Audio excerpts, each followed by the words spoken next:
ভগবান তো জানে তুমি বসলেই বুঝে নেবে তোমার কিসের অভাব আছে, চাইবে কেন? সুদামাকে কৃষ্ণ বলছে কিছু চাইতে নাই রে, যে আমার কাছে চাই সে অল্প পাই, আর যে সুদামা বলছে দেখ আমি কিন্তু কিছু চাইতে আসিনি, আমি তোকে দেখতে এসেছি।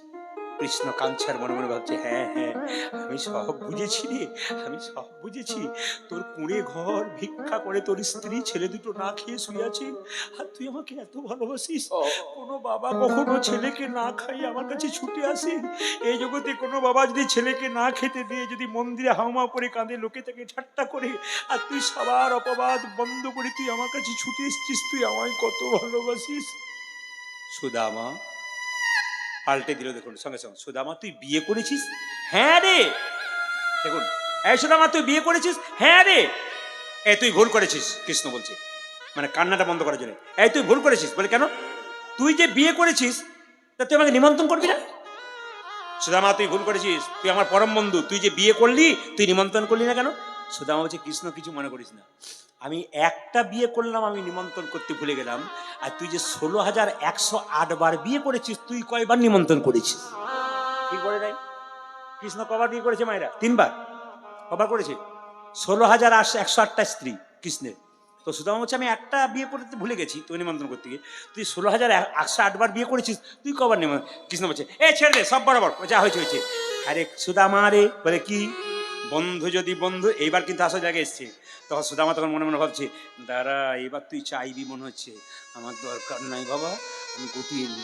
সুদামা রে, বলে কি বন্ধু যদি বন্ধুর কাছে আসে কিছু নিয়ে আসে, তুই কি এনেছিস? এই আমি ভিখারি, আমি কি আনবো?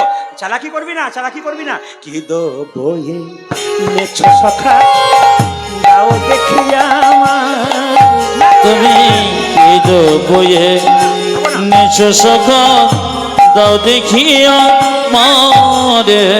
বারবার একই কথা জিজ্ঞেস করবি না, আমি ভিখারি মানুষ, কি এনেছি? কৃষ্ণ বলছে চালাকি করিস না। কি দো বয়ে নেছো সখা দাও দেখিয়া, এ না দেবো না। আজকে দো বয়ে নেছো সখা দাও দেখিয়া মারে। ও যে সংকোচমা নিয়া কেন কুপিত করি রহে, আমার সংকোচমা নিয়া কেন গুপ্ত করি রহে। আমি কিন্তু বিপদে পড়লাম। দু চারজন যদি যাচ্ছিল গেলে আমি বাঁচতাম, আবার আসছে। এরা জানে সব জায়গাতে ঘটনা ঘটে।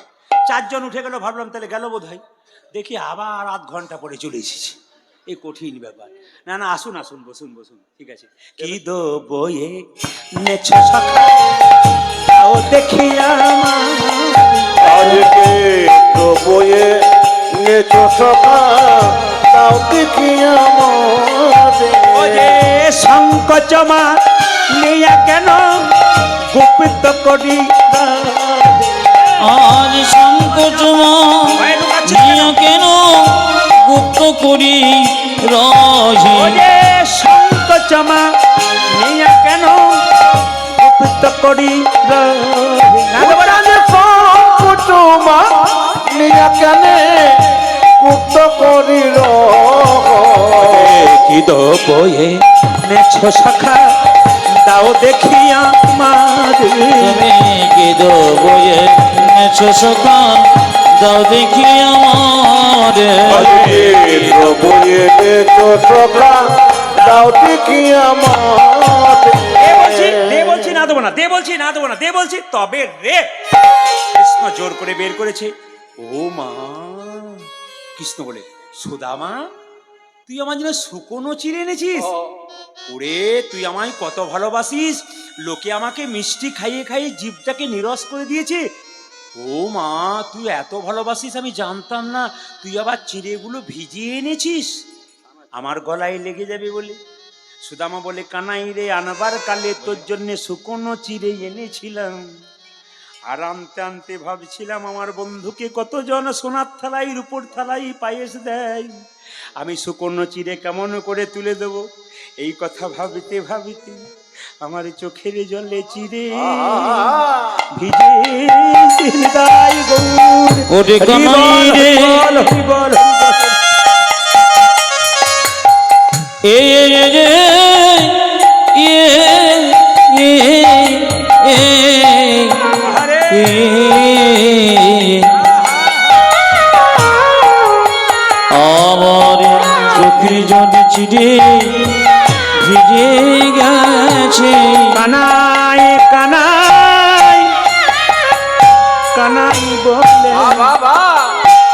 চোখের জলে ছিঁড়ে ভিজে গেছে।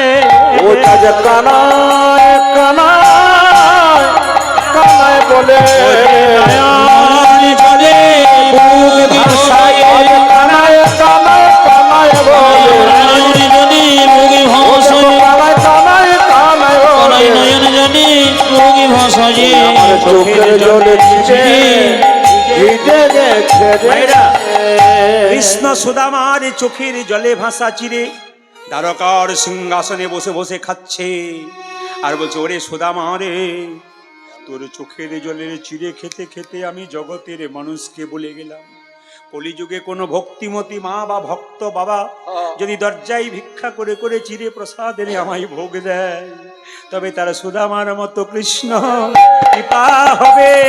সুদামায়ের মতো কৃষ্ণ কৃপা হবে, সুদামার মতো কৃষ্ণ কৃপা হবে।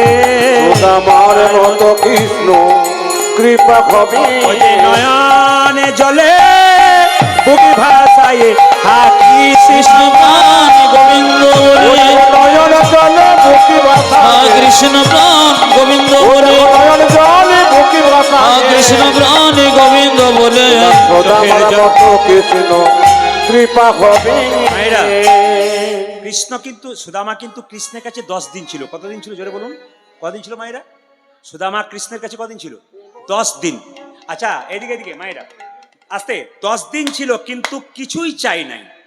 এবার লক্ষ্য করুন, 10 দিন পরে যাচ্ছে কৃষ্ণ সুদামাকে বলছে, তুই চলে যাবি? ভাই দেখ, তোর কাছে 10 দিন রইলাম, অনেক ভালোই ছিলাম, আমাকে এবার ছেড়ে দে, ছেলে আছে দুটো, আমার স্ত্রী আছে, চিন্তা করবে, অনেক দিন এসেছি। এবার মানে মনে মনে ভাবছে তারা খেতে পায় না, কি অবস্থা কে জানে। ভগবান বলছে, গিয়ে একবার দেখ কি অবস্থা করে ফেলেছি আমি। তুই তো এক ভাবছিস, আর আমি তো ওই জন্য বলি না, ভাবছো বসে চলবে কিসে, তুমি ভাববার কি, যিনি ভাববার তিনি ভাবছেন, তুমি বসে বসে ভাবো তাকে। দেখো তোমার ভাবনা তুমি তিনি ফেলে। এই যে সবাই লক্ষ্য করুন মায়েরা, যারা দেখবেন কৃষ্ণ ভক্ত হয় না, তারা খুব আনন্দে থাকে। আর যারা দেখবেন একটু প্রচুর টাকার মালিক হয়, তাদের বেশি টেনশন হয়। সবার নয়। যেমন পরশু তারিখে একজনের সঙ্গে দেখা হলো রাস্তাতে, প্রচুর টাকার মালিক, দাদা কেমন আছেন? আমার ভালো আছি। উনি বলছেন যে আপনি কেমন আছেন? আর বলবেন না, খালি টেনশন। বললাম কেন গো? বলছে, আমার তো দুটো বৌমা, বড় বৌমার চাকরিটা হলো, ছোট বৌমারটা হলেই বাঁচি। বললাম, এত টাকা পেয়ে আবার ছোট বৌমার চাকরি চাইছো? পরের জন্মে ভগবান তোমাকে বিপিএল তালিকায় নাম রাখবে, সেই দিন বুঝবে তোমার কি অবস্থা। খালি চাইছে, খালি ও 1 টাকার ঘুমের ট্যাবলেট না খেলে ঘুম হচ্ছে না। আবার কিছুক্ষণ পর একজন কৃষ্ণ ভক্ত তিলক মালা নিয়ে সে রাস্তা দিয়ে যাচ্ছে, আমাকে, বাবা কেমন আছেন? আমি খুব ভালো আছি। মনে করো আপনি কেমন আছেন? হরির কি পায় আমিও ভালো আছি। ও ছেঁড়া চটে 6 ঘন্টা ঘুমিয়ে নিচ্ছে, আর প্রচুর টাকার মালিক একটা ঘুমের ট্যাবলেট ছাড়া ঘুম হচ্ছে না। কে সুখী? জেনে বলো, কে সুখী?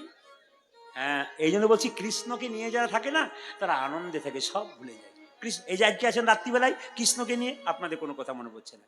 আচ্ছা বলুন তো, কৃষ্ণ পাষাণ না ভালো? একটু লক্ষ্য করুন। সুদামা কৃষ্ণের কাছে ছিল, কৃষ্ণের কাছ থেকে সুদামা চলে যাচ্ছে। সুদামাকে একটা জুতো দেওয়া উচিত ছিল। কেন বলুন তো? সুদামা খালি পায়ে গেছিল না জুতো পরে গেছিল? খালি পায়ে গেছে। কি করে বুঝলেন? কাটা ফুটে গেছে। তো একটা জুতো দেওয়া উচিত ছিল, কিন্তু কৃষ্ণ জুতো দিল না। এখন লোকে প্রশ্ন করছে, ভগবান খুব পাষাণ বলে কেন? সুদামা গেল, পায়ে রক্ত ফুটে গেছে, এই জুতো দিল না, আবার যদি রক্ত ফুটে যায়। কৃষ্ণ মনে মনে ভাবছে, সুদামারে তোকে আমি জুতো দিতে পারতাম, কিন্তু দিলাম না। কেন জানিস? তুই দ্বারকার পথ দিয়ে যত হেঁটে হেঁটে যাবি, তোর চরণ ধুলো যত দ্বারকার পথে পড়বি, যত ভক্ত সেই পথ দিয়ে গড়াগড়ি দেবে। তারা সবাই সুদামার মতো কৃষ্ণ কৃপানে তাই গৌর হরি। এই জন্য বাবা, আপনাদের বাঁকুড়া আমার বীরভূম আসে, ভাই ভাই আমাকে বহুজন বলে, আপনি কি বাঁকুড়ার কীর্তনী? অনেকে বলে, কিন্তু মানে বাঁকুড়ার বীরভূমের কথাগুলো প্রায় একই রকম, প্রায় একই রকম। বাঁকুড়া এবং বীরভূমের কথা দেখবেন একই রকম কথা, প্রায় পুরুলিয়ার সঙ্গে মিল নেই, কিন্তু বাঁকুড়া বীরভূমের কথা একই। আমাকে বলে, আপনি কি বাঁকুড়া থেকে আসছেন? বলে হ্যাঁ হ্যাঁ, বাঁকুড়া বীরভূম ভাই ভাই। তবে আপনাদেরকে বলে রাখি, যে যেখানে বসে আছেন, বাঁকুড়ার আপনারা আছেন, বীরভূমে আমরা আছি, একই মাটি, লাল মাটি, আমাদেরও তাই লাল মাটির বাউল, একই বলেন না, সব বলেন না, তো আমরা একই জায়গার মানুষ। আপনাদের কাছে নিবেদন রইল, সুদামা চলে যাচ্ছে, কিন্তু সুদামা মনে মনে ভাবছে যে বহুদিন পরে চললাম, এবার হ্যাঁ একটা কথা ফাঁকে যেটা বলতে গিয়েছিলাম, যে যেখানে কীর্তন হয় সেই জায়গায় দেখবেন কৃষ্ণ ভক্ত যারা প্রচুর হয়, তারা দেখবেন ধুলায় গড়াগড়ি দেয়, ভক্তপদ ধুলি। এই যে মাসি কাঁদুক কাঁদুক, কি ভক্তপদ ধুলি আর ভক্তপদ জল, ভক্ত ভক্ত হয়, ভক্ত ভক্ত শেষ হয় 3 মহাবল। যারা ভক্ত হয় না, কোনো অভিমান নাই, দেখবেন ধুলোতে দিব্যি গড়া করে দিচ্ছে। কেন? ওদের তো কোনো অহংকারই নাই, লোকে থেকে হাসে, বলে বাবারে দেখবেন তিলক মারা যারা করে না, আমার বাড়ির পাশের বাড়িতে একজন মেয়ে তিলক করে, 25 বছর বয়স, ওর একটা ছেলে আছে নিরামিষ খায়, তা পাশের বাড়ি 5টা মেয়ে বরাবরি করছে, বাবারে হারাধনের বইয়ে কি ঢং দিদি, তিলক নিয়েছে, মালা নিয়েছে। আমাকে ওই মেয়েটি বলছে, দাদা ও যে আমাকে ঠাট্টা করছে, বললাম হাতি চলে বাজার কুত্তা ভুকে হাজার, হাতি রাস্তা দিয়ে যায় কুকুর ঘেউ ঘেউ করে, তুমি তাকাবে কেন, তুমি তো হাতি। যারা কৃষ্ণ ভক্ত তারা তো হাতি, আর নিন্দুকগুলো সব তো কুকুর, এদের দিকে তাকাবেন না তাহলে আপনার কিছু হবে না। এই যে কীর্তন হচ্ছে সবাই কি ভালো চোখে দেখছে? ভালো চোখে দেখার মানুষ যার গোবিন্দ দিয়েছে ভালো চোখ তাদেরকে দিয়েছে, আর নিন্দুক মানুষকে দেখবেন নিন্দাই দিয়েছে, কারণ নিন্দুক মানুষরা দেখবেন কোনোদিন কোনো জিনিস ভালো বলে না। কেন?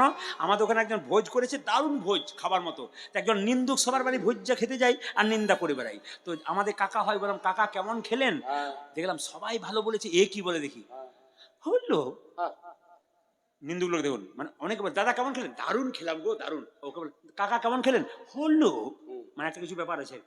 কি হলো? বলছে পোলাওটা ভালো হয়েছিল, বাদামগুলো একটু বড় বড় হয়েছিল, বেটা বাদামগুলোই কপালে পড়েছে, ওই বেটার ওইগুলোই পড়ে আর কি। এই জন্য নিন্দুক লোকগুলো দেখবেন খালি ছিদ্র খুঁজে খুঁজে বেড়ায়, নাকি বলছেন? আর ভালো লোক যারা কি বলছে বললাম হরির মতো, আমি হরির কি পাই ভালোই আছি, কেন ভালো মানুষরা ভালোই থাকবে আর নিন্দুকরা কোনোদিন ভালো থাকবে না। সবাই তাকার মায়েরা, এই মনে চিন্তিয়া ব্রাহ্মণে চলি যাই, এই মনে চিন্তিয়া ব্রাহ্মণে চলে যায়, এই মনে চিন্তিয়া ব্রাহ্মণে চলি যাই, আজ যে মনে চিন্তিয়া ব্রাহ্মণ চলে যায়, জভার নিকটে আসিয়া দাঁড়া, আজ নিজ ঘরে নিকটে আসিয়া দাঁড়া, নিজ ঘর নিকটে আসিয়া দাঁড়া। আজ নিজ ঘরে নিকটে আসিয়া দাঁড়ায়। এখন সুদামা এসেছে আর নিজের বাড়ির সামনে এসে দেখছে কিছুই দেখে চিনতে পারে না, কিছুই দেখি চিনতে পারে না, কিছুই দেখে চিনতে পারে না, কিছুই দেখে চিনতে পারে না, নিজ নগরে এসে সুদামা কিছুই দেখে চিনতে পারে আজ না, নিজ নগরে এসে সদামা কিছুই দেখে চিনতে পারে না, নিজ নগরে এসে সুদামা কিছুই দেখে চিনতে আজ পারে না, নিজ নগরে এসেছো দামা, কিছুই দেখে চিনতে আজ পারে না, নিজ নগরে এসেছো দামা, কিছুই দেখে চিনতে আজ পারে না, কিছুই দেখে চিনতে পারে না। বাড়ির সামনে এসে দেখলো কুঁড়ে ঘরটা দালান হয়ে গেছে, তাহলে কি কোনো রাজা আমার ঘরটাকে দখল করেছে? সুদামা বলছে আমার স্ত্রী কই, তাহলে কি দাসী করে দিয়েছে নাকি? খুব কাঁদছে সুদামা। হঠাৎ দেখছে তার স্ত্রী রাজরানী সেরে সোনার থালাতে এক ঘটি জল এনে স্বামীর পাটা ধুইয়ে দিতে আসছে। আপনাদের কাছে নিবেদন রইল বাইরে, সুদামার স্ত্রী স্বামীর পা দুটো ধুয়ে দিতে আসছে, এসে সুন্দর করে স্বামীর পা দুটো ধুয়ে দিল। কেন বলুন তো? সুদামার স্ত্রী সতী নারী, যারা সতী নারী হয় স্বামীর পা ধুয়ে দেয়, আর স্বামীর পা ধুয়ে দিয়ে স্বামীকে প্রণাম করে। আপনারা এতজন কীর্তন শুনতে এসছেন মায়েরা, যারা ঘুমাচ্ছেন, যারা জেগে আছেন, হাত তুলে দেখান তো কে কে সকালে উঠে স্বামীকে প্রণাম করেন? বাবারে দাদাদের আর ভোটের ইয়ে দেখবে না, যা হই উঠে গেছে আর কি। এই দেখুন এতক্ষণে বলেছে না মা বলবেন, দেখুন কত ভালোবাসাবাসি, দেখুন হাত কিন্তু তোলে নাই, তুলেছে অন্য জায়গায় তুলতে গিয়ে তো এক হাতও তোলে, আপনাদের এখানে কেউ তোলে নেই। আচ্ছা বলে দিই, যারা প্রণাম টনাম করেন না তাদেরকে বলে রাখি, আজকে কীর্তন শুনে কাল সকালে স্বামীকে প্রণাম করবেন, দাদারা সব পাগুলো একটু ধুয়ে মুছে শুয়েন আজ সকালে প্রণাম। আর একটা কথা বলি, সুদামা বৃন্দাবনে গিয়েছিল না? জোরে বলুন। দ্বারকায় গিয়েছিল? আচ্ছা দ্বারকায় গিয়েছিল। আপনারা বৃন্দাবন গয়াকাশী কেউ গেছেন? হাত তুলুন তো, কার কার গেছেন? হাত তুলুন, হাত তুলুন, কোনো অসুবিধা নেই, হাত তুলুন কার কার গেছেন। আর যারা গেছেন খুব ভালো করেছেন, গয়াকাশী বৃন্দাবন তীর্থধাম। কিন্তু শুনে নিন, তীর্থে যেতে গেলে একটা ফল ত্যাগ করে আসতে হয়। যেমন আমি প্রদীপ পাল, ধরুন আমি যদি গয়াকাশী যাই, তাহলে আমি 3টে ফল খেতে ভালোবাসি, একটা আপেল, একটি কলা, একটা পেয়ারা। 3টে ফল আমার খুব প্রিয়। এখন আমি যদি গয়াকাশী যাই, বাড়ি ফিরি, একটা ফল কিন্তু ত্যাগ করে আসতে হবে গোবিন্দের কাছে, প্রভু আমি পেয়ারা খেতে খুব ভালোবাসি, আমি তোমাকে দিয়ে গেলাম, এটা সারা জীবন খাবো না। তীর্থে গেলে একবারই, 50 বার যান, কিন্তু প্রথমবার গিয়ে একটা ফল ত্যাগ করে আসতে হবে, আপনার প্রিয় ফল। আমার দোকান থেকে একজন বৃন্দাবনে গেছে, নিয়ে বাড়ি এসেছে, বলছে দাদা কি ফল ত্যাগ করে এলাম। কি ফল ত্যাগ করলি? বলছে কামরাঙ্গা। কামরাঙ্গা কেন রে? বলছে টক ফল, তাই দিয়ে চলে এলাম। হে বোকা, তোকে এক বললাম আর তুই এক বুঝে নিলি। কীর্তনে মজা আছে কিন্তু, কিন্তু কিছু মনে করবেন না, আমি কিন্তু শেষ জায়গায় চলে এসেছি, আপনারা উঠছেন না, খুব ভালো হচ্ছে না, কিন্তু এবার উঠতে হবে, আমার রাস্তা করে দিন, কালকে আবার দূরে যেতে হবে। মায়েরা, সুদামা কিন্তু কলিযুগে সুন্দরানন্দ ঠাকুর রূপে জন্ম নিল, এবং তিনি যশোহর জেলাতে সুন্দরানন্দ ঠাকুর রূপে জন্ম নিল। তিনি কত বড় ভক্ত দেখুন, একদিন কদম্ব ফুল দরকার, তো ডালিম গাছের নিচে দাঁড়িয়ে আছে, গোবিন্দকে কদম ফুল চাইছে। ডালিম্ব গাছের নিচে দেখতে উপরে দেখতে পেলো একটা কদম ফুল ফুটে আছে। সুন্দরানন্দ ঠাকুর বন্দি বড়ই আছে গো, সুন্দরানন্দ ঠাকুর বন্দি করে আসি গো, সুন্দরানন্দ ঠাকুর বন্দি বড়ই আছে গো, সুন্দরানন্দ ঠাকুর বন্দি করে আছে গো। ওটালো কদম ফুলে জাম্বিরের রোগ আছে, আজ কুটিল কদম্ব বলে জামের রোগ আছে, ওটালো কদম ফুল জাম্বিরের রোগ আছে। আজ ফোটালে কদম করে জামের রোগ আছে। জয় জয় শ্রীকৃষ্ণ সুদামারি জয়, আজ জয় জয় শ্রীকৃষ্ণ সদামারি জয়, জয় জয় শ্রীকৃষ্ণ সুদামারি জয়। আজ জয় জয় শ্রীকৃষ্ণ সদামারি জয়। করে পরমরে প্রেম ভিক্ষা হয়, কৃপা করে মরে যেন প্রেম ভক্তি হয়, কৃপা করে মোর যেন প্রেম ভক্তি হয়। আজ কৃপা করে মোর যেন প্রেম ভক্তি হয়। সুদামারি শেষ। সবাই মিলে বলুন প্রভু শ্রী রামচন্দ্র কি। হাত তুলুন, হাত তুলুন, হাত তুলুন। কাভিরাম মানে একসঙ্গে হাত তুলুন, একসঙ্গে। এই হ্যাঁ, পরবর্তী দলকে নাম জানাই। হ্যাঁ হ্যাঁ, একটু একটু রাসের পদ গাইতে হবে। বসুন বসুন, একটু মাথায় কাপড় নিন। রাসের একটু রাধা গোবিন্দ রাসলায় নৃত্য করেছে, একটু কিন্তু পদ গেয়ে দিতে হবে, কারণ শয়ন না করলে কালকে জাগানো যাবে না। সবাই মিলে একটু দর্শন করুন, সবাই মিলে একসঙ্গে। কাল কুঞ্জবর্ণন হবে তো? হবে তো কুঞ্জবর্ণন, নাকি বলছেন? কুঞ্জবর্ণন গান হবে তো কাল? আচ্ছা, তাহলে কোন একজন কীর্তনিয়া করবেন কুঞ্জবর্ণন। তা আসুন, একটু শয়ন করে দিতে হয়। রাধা গোবিন্দ রাসলীলায় নৃত্য করার পর শয়ন করে দিচ্ছে ভক্তগণ। কিভাবে? ওগো রাস জাগরণে নিকুঞ্জ ভবনে এলুয়া অলস ধরি রস জগরণে সবাই মিলে নিকুঞ্জ ভুবনে এলুয়ালস ভরে। ও যে রাস জাগরণে নিকুঞ্জ ভবনে এলুয়া অলস ধরি। সবাই মাথায় কাপড় নিয়ে ভক্তি করে রাধা গোবিন্দের সেবা করা হচ্ছে। কাল সকালে জাগানো হবে। ও যে সুতল কিশোরী আপনা পসরি, সুতল কিশোরী আপনা পাশরি, সুতল কিশোরী আপনা পাশরি। সুতল কিশোরী আপনা পথারি, পরানো নাথের কোলে, পরানো নাথের কোলে। আমার সুতল কিশোরী আপন পাশরি, পরানো নাচের করে গো, পরানো নাচের করে। ধীরে ধীরে কও গো কথা। এবার উঠতে হবে, কাল সকালে কুঞ্জবর্ণন হবে। সবাই মিলে, কিন্তু আর আনন্দ না, একটা ভজন গাইতে আমি গাইবো না, কারণ তো রাধা গোবিন্দের শয়ন করার পর না জাগানো কিন্তু গাইতে নেই। সবাই মিলে একটা কথা বলে দিই, আমাদের যারা মোবাইল নাম্বার নেবেন তারা মোবাইল রেডি করুন। নাম্বারটা আমি বলে দিচ্ছি, 1 বছর আগে বুকিং করতে হয়। নাম্বারটা বলে দেবো, নাম্বারটা নিতে পারেন আপনারা। সবাই মোবাইল রেডি করে রাখুন, নাম্বারটা বলে দেবো 62 96 14 14 27। এবং ক্যামেরা করছে, আপনিও নাম্বার রাখবেন 62 96 14 14 27। আবার নাম্বারটা বলে দিই 62 96 14 14 27। সবাই ভক্তিবার উঠুন। ধীরে ধীরে কও গো কথা রাই যেন জাগে না। উলুধ্বনি। আজ ধীরে ধীরে কব কথা রাই যেন জাগে না। ও যে ধীরে ধীরে কও গো কথা রাই যেন জাগে না। ওগো ধীরে ধীরে কব কথা রায় যেন জাগে না। আমাদের রাই যেন জাগে না গো, স্বামী যেন জাগে না। আজ রায় যেন জাগে না গো, স্বামী যেন জাগে না। আজ ওলোজ চিত্র, ওলো চিত্র, আজ আজকার মতো এমনি থাকুক চিত্র। আজকের মতো এমনি থাকুক চিত্র। আজকাল প্রভাতে জাগাইবে, আজকাল মতো এমনি থাকুক। তোমাতে জাগাইবে। হরি বল হরি বল হরি বল হরি বল হরি বল হরি বল হরি বল হরি বল। রাধেশ্বর নামের দল পাঠিয়ে দিন। মাইকম্যান সুন্দর মাইক